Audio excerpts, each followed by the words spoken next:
సమాజమే దేవాలయం, ప్రజలే దేవుళ్ళు అన్న సూక్తిని మొదటిసారిగా రాజకీయాలకు పరిచయం చేసిన మానవతావాది ఎన్టీఆర్ అని ఏపీ సీఎం చంద్రబాబు కొనియాడారు.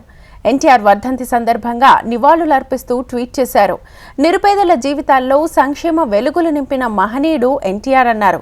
బడుగు బలహీన వర్గాల వారికి రాజ్యాధికారంలో భాగస్వామ్యం కల్పించిన సమతావాది, స్త్రీలకు సాధికారతనిచ్చిన సంస్కర్త స్వర్గీయ నందమూరి తారక రామారావు వర్ధంతి సందర్భంగా ఆ మహానాయకుని స్మృతికి నివాళులర్పిద్దామన్నారు. సంక్షేమం, అభివృద్ధి, సుపరిపాలనతో అధికారం అంటే పేదల జీవితాలు మార్చేందుకు వచ్చిన అవకాశమని నిరూపించిన మాననీయులు ఎన్టీఆర్ ఆశించిన సమాజాన్ని సాధించుకుందామన్నారు.